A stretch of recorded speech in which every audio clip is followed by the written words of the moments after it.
So once you've set your daily calorie target and your macro splits for your athlete, you can take it a couple more steps further. You can actually manage per meal macros, and you can take it even further than there. So we're going to start with per meal macros. So once you've saved this input here, this button will show up.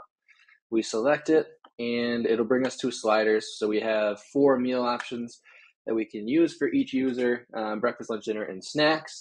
We can kind of customize it for them. So maybe your goal is this person likes to snack, so you want to account for that during their day. So maybe 20% of their calories are going to come from snacks, and they're also a big breakfast eater, so maybe they want a bigger breakfast, smaller lunch and dinner, and then a little bit of freedom to have some snacks in their day. So once you're happy with those sliders, you can go ahead and save that, and then it's going to bring you to the next screen. You can either just hit save again and leave it as is, but if you did want to customize, change up the amount of protein or carbs in their breakfast, maybe you want them to have a higher carb breakfast, lower protein, you can kind of account for that in the other meals down here. You can play with those numbers. So maybe you're going 10 grams lower protein for breakfast, so you're at 82, and 10 grams higher carbs, so you're at 102. Then you just kind of play with it later on. So you got to take out 10 grams of carbs somewhere else and add it in here. So maybe they're having a higher protein lunch.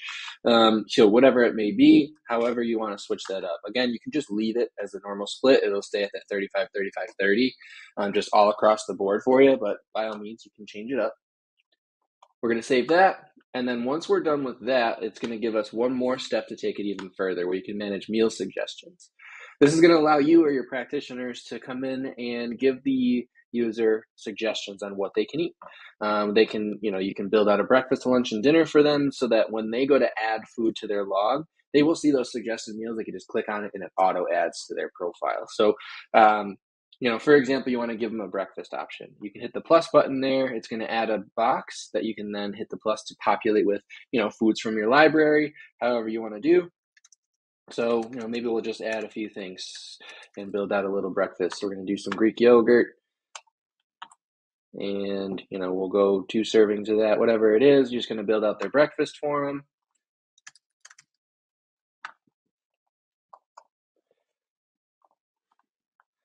And add a few other things in there, whatever you want to do to build out this breakfast for this person, right? And then as you're filling these out, as you're adding these foods in here, these circles are going to start to populate, so you can kind of see how you're doing.